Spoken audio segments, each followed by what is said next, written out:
Hello there, and welcome to Murder Most British. I'm Zach. Hey, welcome. I'm Rachel. Woohoo, let's go. I can hear your tummy. Another episode. Yeah, see, I'm hungry again. Yeah. Every episode around this time. Well, welcome, guys. Welcome to this week. Yes, thank you for joining us. We've got quite a crazy one up in Scotland this week. Yeah. This one was a bit... Ugh. It was a bit You'll find tough. out. It's a tough one. It's quite a gruesome... It's just a horrible case. Yeah. It's not good. No. But what you got to tell the stories. You got to, remember the victims. Before we begin, a quick note from the archive. We've got some really exciting news on our launch on Patreon. Yeah. On March 31st, the doors open to the Village Crypt. So ad-free episodes, early access to every case, and 2 exclusive Brits Abroad stories each month. Looking forward to it. Yeah. For those who want to go further, the Archivist's Order unlocks 2 unsolved stories every month, plus recorded Q&As. Yeah. How exciting. Let's go. And also for a smaller circle, the Ravens Council. Quarterly live-streamed gatherings, polls for upcoming cases, and your name spoken at the close of each episode. Super exciting. Also, each tier has their own private section just for them on our Discord server. The crypt opens March 31st, so join us inside. Yeah, join us. And if you enjoy the stories that we tell here, please follow the show and leave a 5-star rating. That would be absolutely amazing. It genuinely helps others discover what we do. You'll find all of our socials, Discord, and more in the link tree in the description below. Your support helps keep the archive open and ensures no story is ever forgotten. And also, this episode includes discussion of abduction, sexual assault, and murder. Some listeners may find this material distressing. Listener discretion is strongly advised. Now, let's get to the story. Queen's Park rises quietly above Glasgow's southside. By day, it is open ground, a hilltop where people walk dogs, cross between streets, or stop to look out across the city skyline. But after dark, the park changes. The paths are empty, the hill falls silent. Beyond the streetlights at its edges, the centre becomes a stretch of shadow between the trees. Late on the night of the 28th of May of 2008, a woman parked her car on Queen's Drive beside that park and stepped out into the quiet. Her flat was not far away, just across the road, but something happened between the pavement and the park. By the following morning, Queen's Park would be sealed behind police tape, and one of the most shocking crimes in modern Glasgow would begin to unfold. Queen's Park sits on Glasgow's south side, stretching across roughly 148 acres of lawns and rising ground. At its summit, marked by a flagpole, the park opens out into extensive views across the city, and on clear days, the Campsie Fells can be seen in the distance. The park is bordered by busy streets, including Victoria Road, Pollokshaws Road, and Langside Road. For those who live nearby, it forms part of the neighborhood around it and sits close to the tenements of Glasgow's south side. Well, Moira Jones had made that part of Glasgow her home. She was 40 years old and worked as a sales executive for the drinks company Britvic. Colleagues described her as diligent and passionate, and one said calling her merely professional did not do her justice. She was originally from Weston in Staffordshire, where she was born and grew up. She lived in Glasgow for about 5 years, and over time, Glasgow had become more than a workplace. It had become home. She lived in a tenement flat on Queen's Drive overlooking Queen's Park. Her parents, Bea and Hugh Jones, and Bea is Beatrice, they just called her Bea. Very cool. They remained in Staffordshire, and she spoke with them regularly. Her brother Grant had moved to Australia. In Glasgow, she built her own circle, colleagues, neighbors, and long-term relationship with Paul Thompson, whom she had been seeing for about 4 years. Well, in the weeks before 28th of May 2008, there were small disturbances that unsettled her.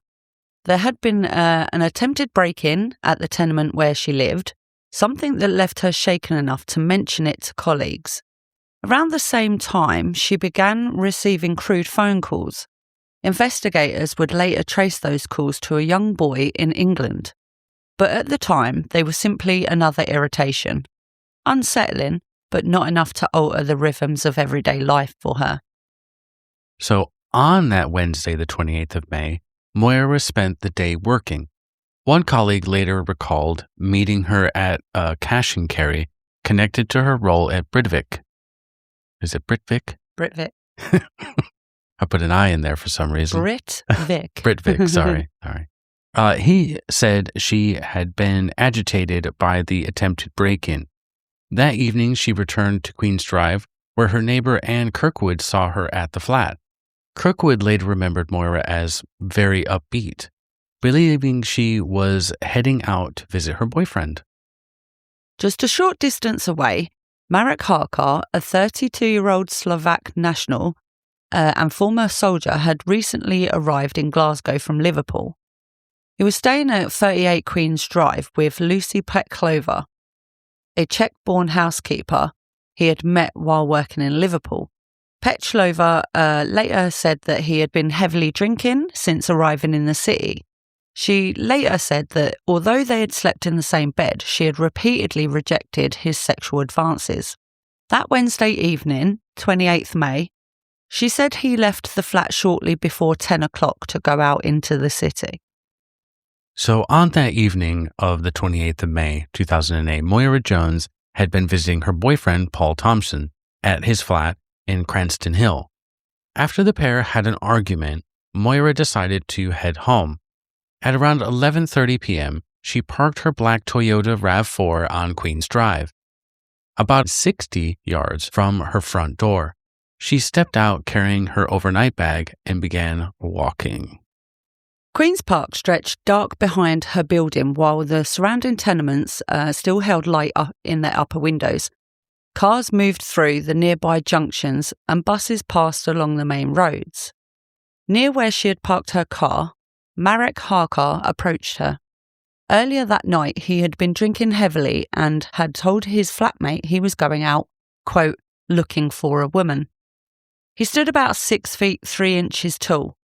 Moira was 5'4" and weighed less than 9 stone.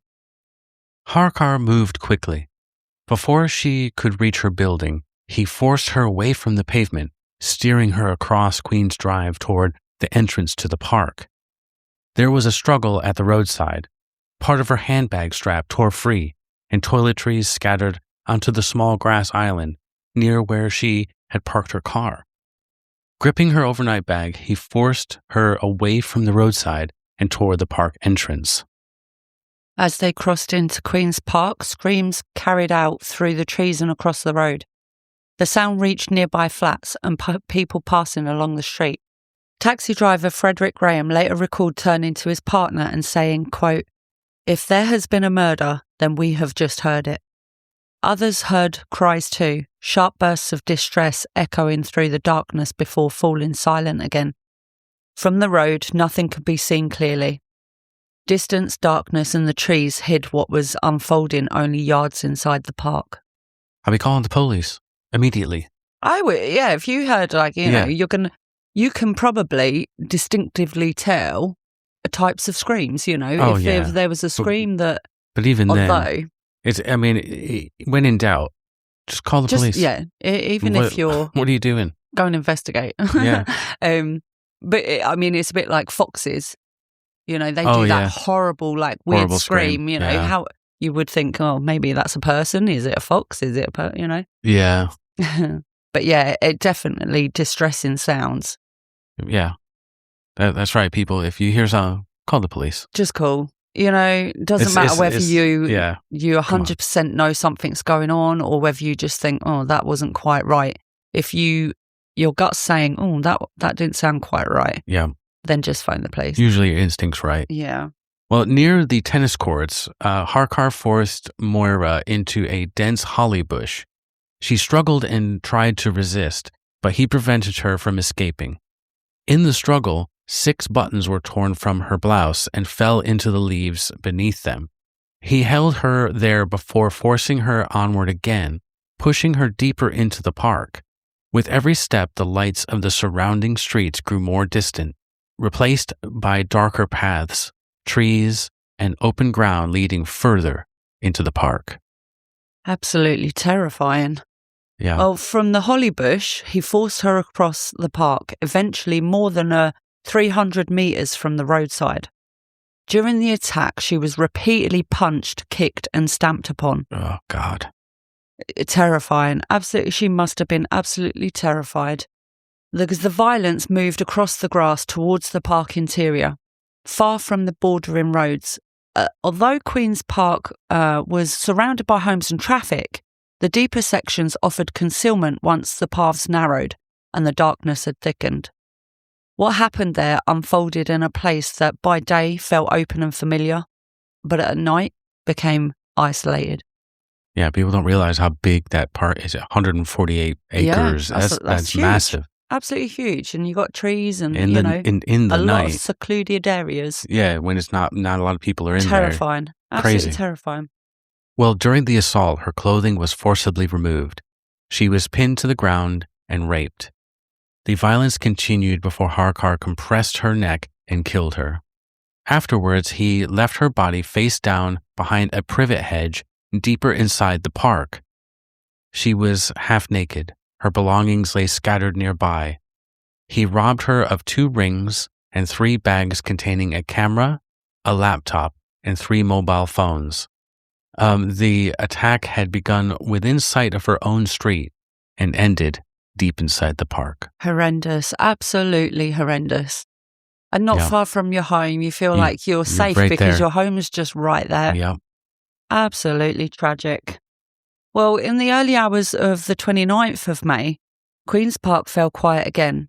Traffic continued along Langside Road and Victoria Road. Streetlights burned steadily around the perimeter and buses carried late passengers through the surrounding streets. Nothing from outside the park marked what had happened during the night. Inside the darkness, Moira Jones lay where she had been left, concealed behind the hedge in ground that residents crossed every day without knowing what had taken place there only hours earlier. It's so sad where you kind of like, imagine being a dog walker and you're walking past and then, the next day you see that they found a body there and you think, oh my God, I walked past and I didn't even spot, Yeah. Just the idea of somebody being left out, in the open and In a public park like that where a lot of people go and stuff. but It's in supposed a to be like place where a nice somebody safe place. won't be able to be seen. They wouldn't be able to find the body quite easily. Sad. Very sad. At around 9:45 a.m. on Thursday the 29th of May, a park ranger walking through Queen's Park discovered her body behind that privet hedge. Emergency services were called, but she was already dead. In daylight, the shape of the previous night began to emerge. A woman abducted within yards of her home, forced across a public park, and subjected to a brutal attack before being raped, robbed, and murdered in one of Glasgow's most familiar green spaces. Well, police moved quickly to secure Queen's Park. Detective Chief Inspector Derek Robertson attended the scene, and his first decision set the tone for everything that followed. Lock the park down.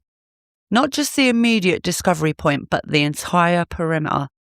Officers sealed the park as what had been open public space for only hours earlier was transformed into a vast forensic scene, controlled and methodically examined for even the smallest trace of evidence.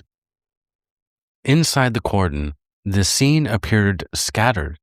Moira lay where the ranger had discovered her, and nearby were business papers and toiletries, small fragments of an ordinary routine suddenly interrupted.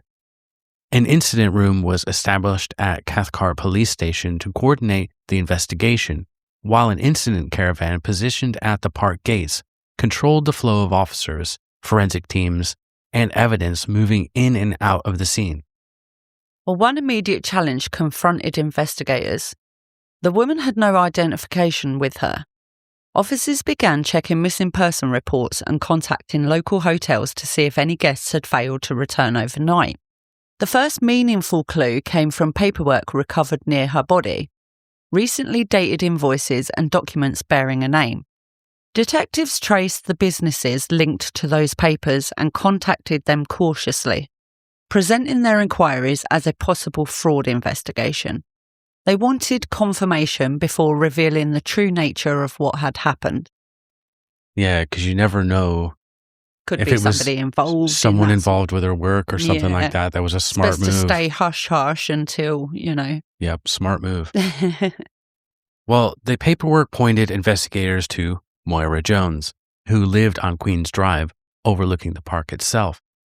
Officers attended the flat, but found no one home. After forcing entry to confirm their suspicions, they discovered family photographs inside. So now they had confirmation that the identity was certain that it was Moira, who had been attacked only yards from her place that she called home. Absolutely sad. It's just blowing your mind. I can tell. Like, it's just, you don't know what to, because you're so close to home. You're right there. Yeah. And your home, everybody's home is their little safe place, you know, their little, and it's just, you're so close. And this horrible, tragic, terrifying incident happens. Mm-hmm. It's just shocking. Absolutely shocking. But with her identity confirmed, detectives began reconstructing what had happened inside the park.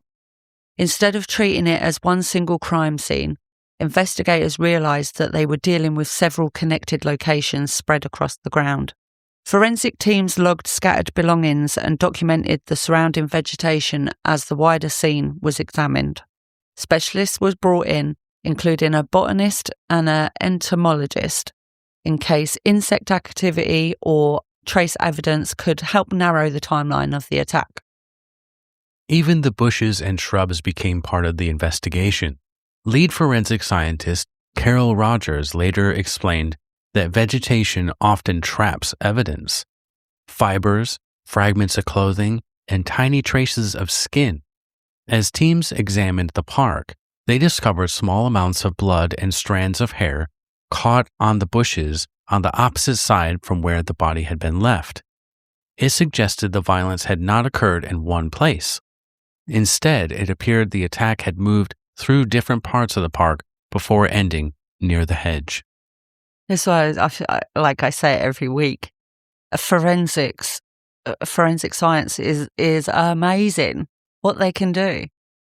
Yeah, it's not just the and what vegetation, what soil can tell you about a crime scene is it's just amazing. Well, it's just like our previous episode with Huntley. They tracked all the chalk and dirt and stuff that was on that track, and it was on his tires. And you're like, well, I think we put two and two together. I think this guy was there. It's not just, I think he was there. Nope, we know because this soil is right there. So and I think with that case, I think that was the only place that he could have got it from. Yeah. In that location. Something like that. So it's just amazing. Well, at the Holly Bush near the tennis courts, investigators focused on another key location. A witness had reported seeing a couple in that area during the night. And when officers searched the bush, they recovered more than torn buttons from Moira's blouse. They also found a cigarette butt. In time, forensic testing would show that it carried the same DNA profile recovered from Moira's body. Another trace linking the unknown attacker to one of the key locations in the park. The forensic examination also clarified what the physical evidence could and could not support. Carol Rogers reported that there was no semen externally on Moira's body, indicating that when intercourse occurred, she was either unconscious or dead at the time, and that she did not move afterwards. A post-mortem examination documented 65 separate injuries. Later reporting on the post-mortem evidence suggested the ordeal lasted more than 2 hours. Intimate swabs taken during the examination produced a full male DNA profile. But when that DNA profile was run through the national database, unfortunately, no match appeared. The investigation widened immediately. Officers conducted extensive door-to-door inquiries across the neighbourhood, gathering more than 3,000 witness statements and around 250 voluntary DNA samples. Detectives also examined the backgrounds of known offenders living nearby. Records showed 22 registered sex offenders in the surrounding area, all of whom were assessed as part of the inquiry. A specialist CCTV team began collecting and reviewing hours of footage from cameras across Glasgow's southside. Yet, despite the scale of the search, the man responsible remained unidentified. By the 2nd of June, detectives still had no name attached to the DNA profile. Moira's family agreed to a public appeal for information. Investigators also refined what they called the strike scene, the place where Moira had first encountered her attacker. On a grass island along Queen's Drive, officers had recovered part of that torn handbag strap and scattered toiletries. The spot lay only 10 yards from where Moira had parked her Toyota RAV4 shortly before 11:30 that night. CCTV soon began filling in parts of the timeline. Footage from a first bus travelling along Langside Road captured two figures near the park boundary at around 11:30 p.m. The video was very grainy but clear enough to show the contrast between them. One figure was tall, wearing light trousers and white footwear, carrying a square-shaped object under one arm. The other appeared smaller, dressed in darker clothing with longer hair. A detective later described the taller figure as leaning over the smaller one. Just like the forensic scientists and everything, the CCTV people that go through all that and have to try to find exactly where and exactly who, and that's a lot of work. It is, a yeah. lot of work. I think they've upgraded though. I watched a documentary the other day on a case, and they can now put in to a computer like somebody's face, and then it kind of tries to facial recognition. Yeah, it'll facial recognition. The software will recognize where these people have been on this sort of camera settings of around like a certain town. area. Yeah, and it kind of like helps to make the timeline of where this person was at what time and where, so it's pretty amazing. Kind of like shortens down the time of sitting there. It's a long ways from the old grainy. From back in the day. Go through, CCTV footage and take in sort of 3 weeks to go through, you know, thousands of different angles and stuff. So, well, other cameras appeared to capture the suspect leaving the park hours later. Footage placed a lone man near Queen's Park Baptist Church on Balvicar Drive around 2:15 a.m. Additional clips showed the same individual discarding a laptop and later examining the back of his hand while walking along Nithsdale Road. Detectives noted the man's distinctive swagger and began comparing his movements across multiple cameras. Even with these fragments of footage, however, his identity still remained unknown. That's,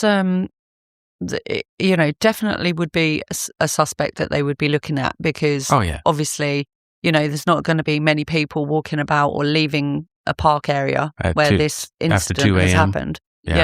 Sort of two gone to and then in the morning. So usually they with like how people walk. Yeah, you got a gait. You have a certain gait that you walk and a certain way you walk. And they could be like, yep, that's him. And they just match it up. Sort of walking in the same, wearing the same clothes. That's so cool. Same height. Yeah, it's amazing. Well, Detective Chief Inspector Robertson later described the suspect as, quote, a ghost. He appeared briefly on cameras and then vanished. Investigators began widening their search beyond the immediate homicide inquiry. Research into previous sexual attacks in the area identified a recent unsolved case near the New Victoria Infirmary. That discovery prompted additional door-to-door inquiries and intelligence checks, as officers looked for any connection that might reveal the identity of the man in the footage. Then, on the 12th of June, the investigation took a turn. Robertson was reviewing CCTV footage at Cathcart Police Station when an officer approached with urgent news. A witness had been identified, an Eastern European woman living in a nearby bedsit. For the first time, the anonymous DNA profile investigators had labeled Male 1 might finally be connected to a real person. Wow. It's great that a witness had come forward. Yep. The witness was Lucy Petchlova, the Czech-born housekeeper living at 38 Queen's Drive. She told officers that she had met a Slovak man named Marek Harkar while working in Liverpool, and according to her, he arrived in Glasgow on the 18th of May and stayed with her in the bedsit. During those days, he drank heavily and spent long hours watching pornography. On the evening of the 28th of May, Petchlova said Harkar left the flat shortly before 10 o'clock to go out drinking, and also when he said he's going out looking for a woman. Yeah. He returned around 3:15 a.m. the following morning. After that night, she noticed a change in his behavior. She said he appeared scared of something. And then at dawn on the 1st of June, he suddenly left the flat and fled Scotland without collecting his belongings. Petchlova gathered his possessions into a bag and placed them in a cupboard. Sounds like he's getting a bit paranoid there. Yep. He's going to be caught. He's like, uh-oh. I need to get out of here. Yep. Get away from the area. Well, those belongings were sent for a forensic examination. Among them was a black and white duvet associated with Harkar. Forensic scientist Carol Rogers examined 2 stains recovered from the fabric. Lovely. In the early hours of the 14th of June, she contacted Detective Chief Inspector Robertson with the results. The DNA profile recovered from Moira Jones matched the samples linked to Marek Harkar. Further testing confirmed that semen recovered internally from Moira also matched his DNA profile. Got him. Got him. Got him. Thank God. Get Hell this yeah. man off the streets. It's good that Well, they've got to find him now because he's obviously that done a run-up. Petchlova, she didn't throw the stuff away. Yeah. She kept it. I mean, most of the time, you kind of wouldn't in that scenario. I mean, it's not like they had an argument and she's like throwing his stuff out. He's obviously just up and gone. She's thinking, oh, maybe I just need to store this. He might be back, So I think that's probably why she did keep it, because thinking that he may return. Well, it's a damn good thing she did. Yeah, definitely. And great that she went to the police and said, hang on, this man's, behaviour, put 2 and 2 together. Something's not quite right here. Yep. Well, 3 days later, on the 17th of June, prosecutors obtained a European arrest warrant from Edinburgh Sheriff Court. The following day, Slavic police located Harkar at a house in the village of Nelepikovo. Hopefully I got that right. Sorry.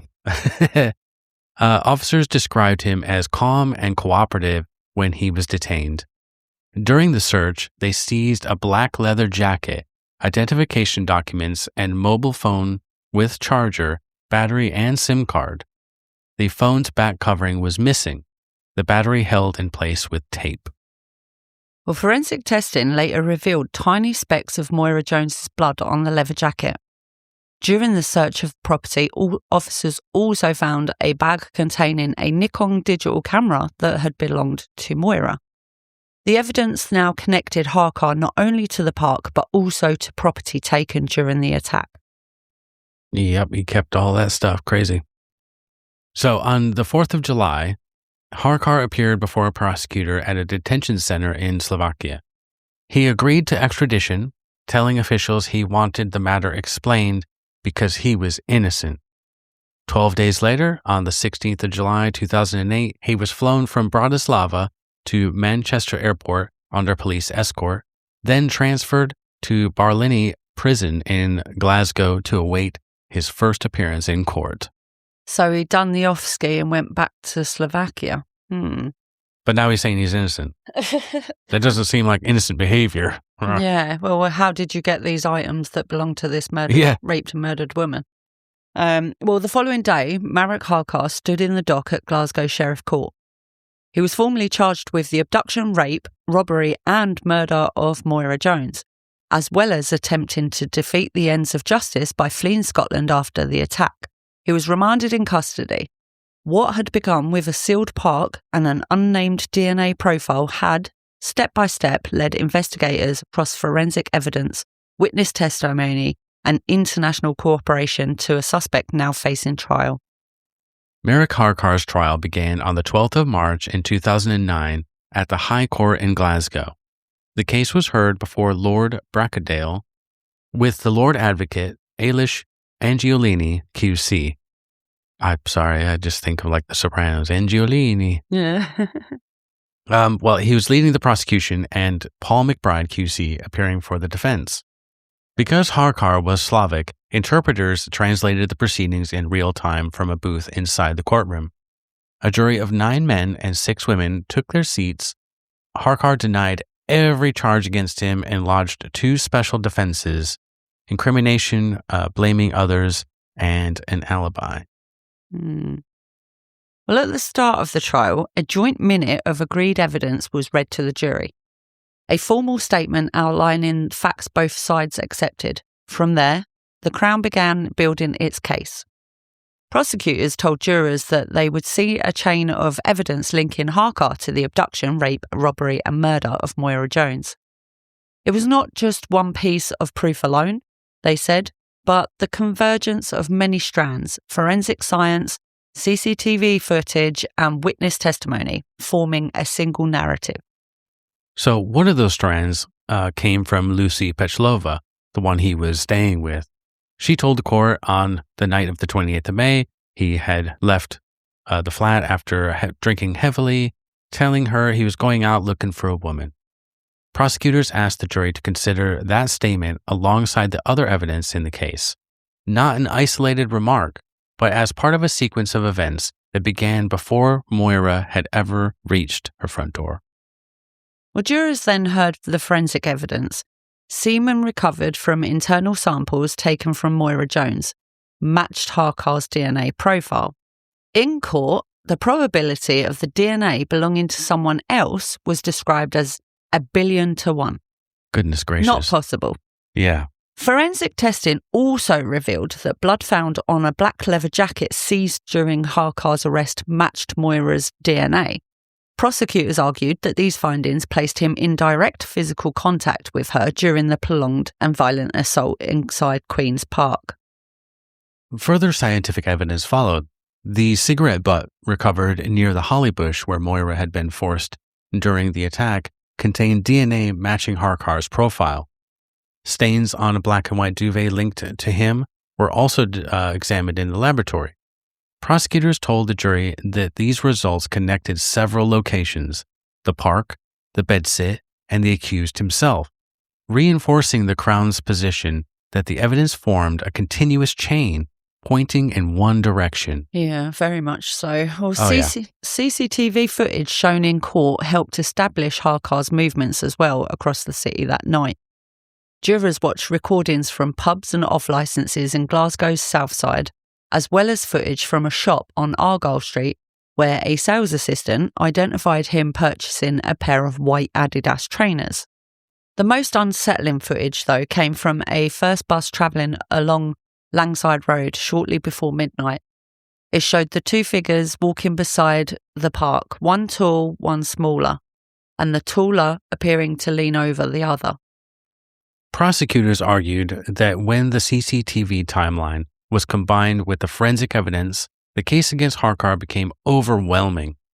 DNA, blood traces, recorded movements, and Harkar's sudden departure from Scotland were presented as parts of a single evidentiary story.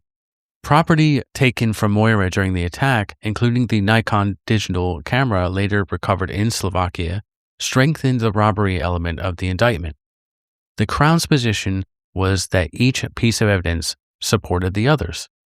The defence challenged that interpretation.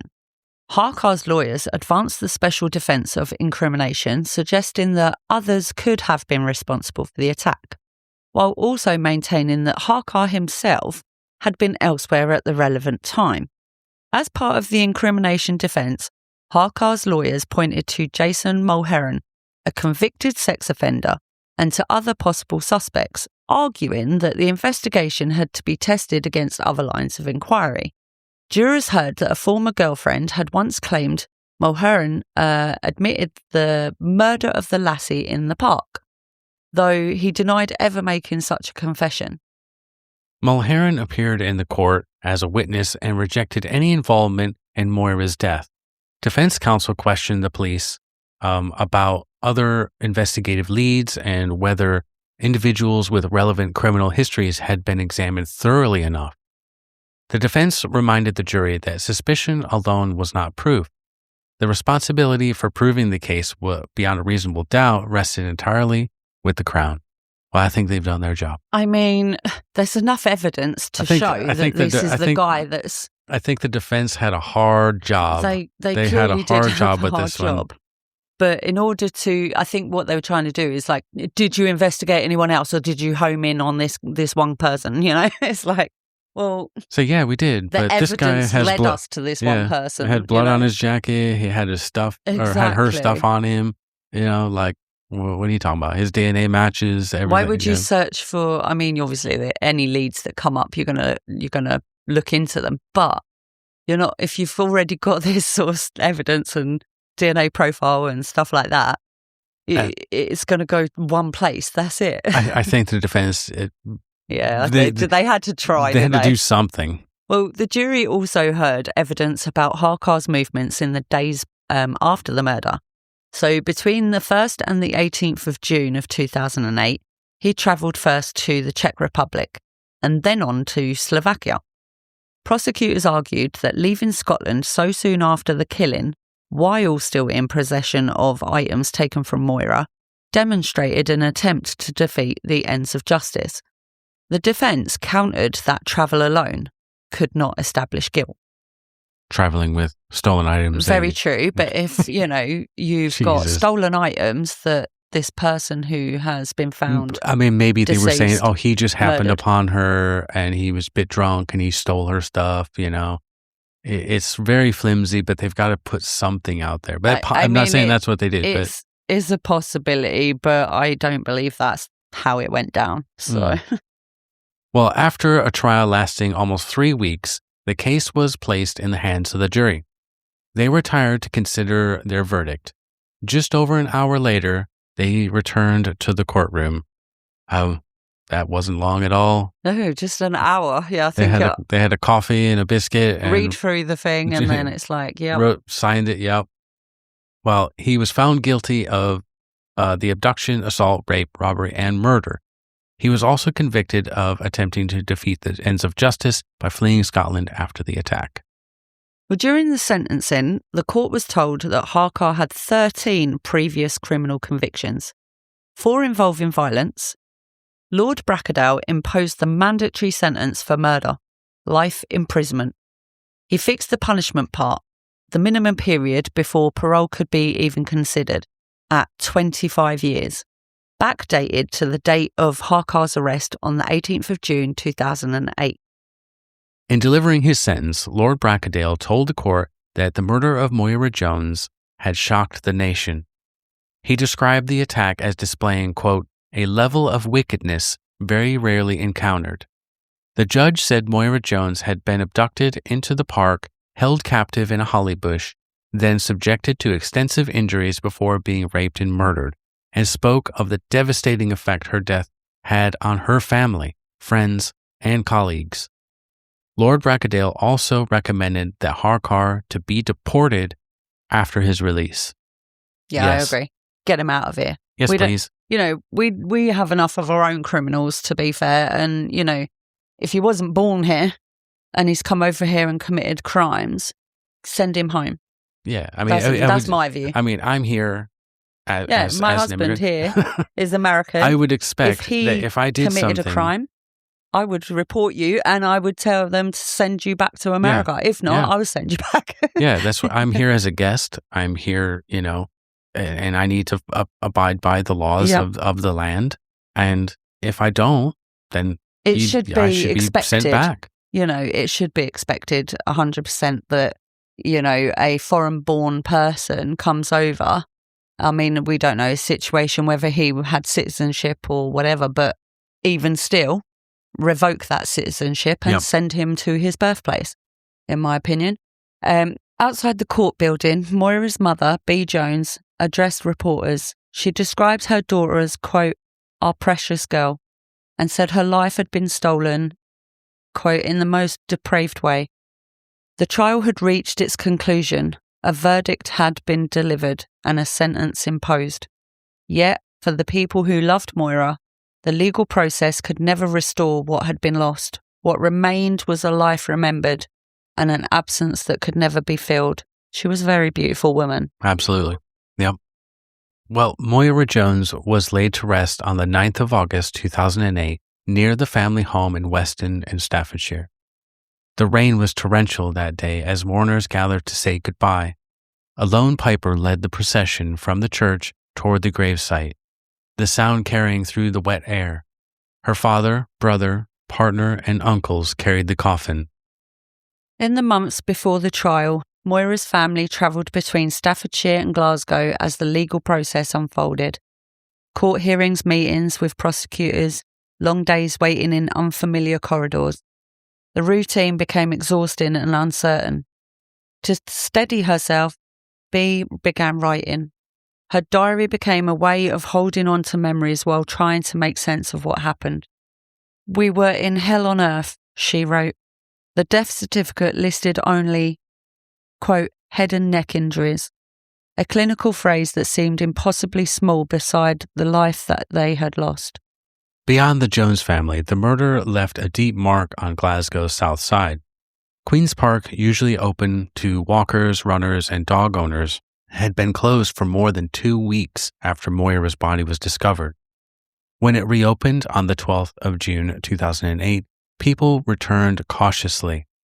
Detective Superintendent Derek Robertson later acknowledged that the killing of a woman in a park had caused, quote, a great deal of fear and concern, particularly among women who used the area regularly. Yeah, at his Harcar sentencing, Lord Bracadale said that the murder had shocked the nation. Part of that shock came from where the crime had happened, not in some remote place, but in a park surrounded by homes, shops and busy roads. Witnesses had heard screams that night from inside the trees. The knowledge that such violence had unfolded in a familiar place lingered long after the police cordons were removed. In the years that followed, B and Hugh Jones chose to channel their grief into something practical. They established the Moira Fund, a charity created to support families who had lost loved ones through murder or other traumatic circumstances.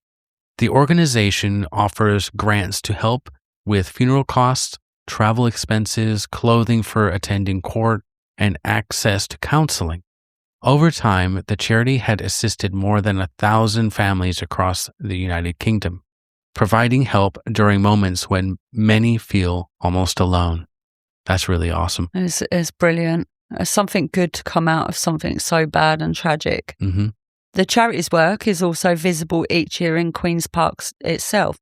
The annual Moira Run, a 5-kilometre event organised by the fund, brings hundreds of people back to the same ground where Moira was found. B and Hugh return every year. B has explained that she refuses to let the park be remembered only for the crime that happened there. For a few hours each summer, the paths once marked by police tape and forensic tents become a place of remembrance, movement, and shared presence. The campaign for better support for bereaved families continued long after the trial ended. In 2023, Victim Support Scotland announced a £1.2 million homicide service as part of a wider funding package. The program introduced dedicated caseworkers to guide families through investigations, court proceedings, and the aftermath of violent loss. B. Jones had long argued that structured support was essential. When the announcement came, she said such help could help enormously for families facing the same ordeal. Yeah, very much so. Well, meanwhile, Marek Harkar's sentence continued. Harkar later served part of his sentence in Slovakia under prisoner transfer arrangements. Good. His conviction in Scotland remained unchanged, along with the life sentence and the minimum 25-year punishment part imposed by the High Court in Glasgow. But he was transferred to Slovakia.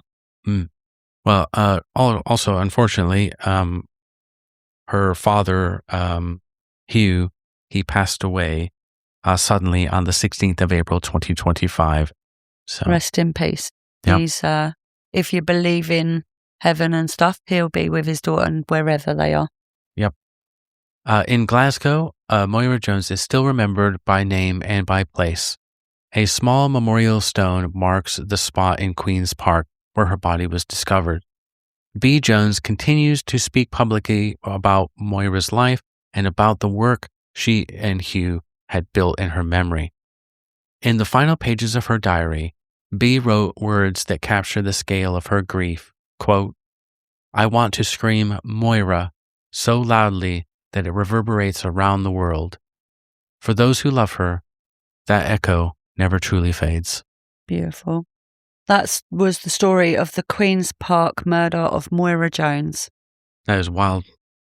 That's such a horrific case. Yeah, very, very. Oof. But from the, what we've researched on Moira, she was such a lovely woman and very beautiful, very, a stunning looking lady, with a beautiful heart, very hardworking, and had a mountain of people that loved her and cared for her. Yeah, definitely.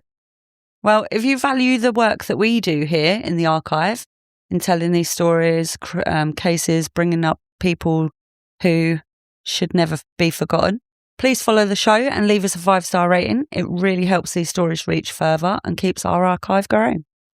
Everything you need, socials, Discord, and soon Patreon. Yay! That's all linked in the description below. But until next week, stay safe, guys, and stay curious. Bye-bye.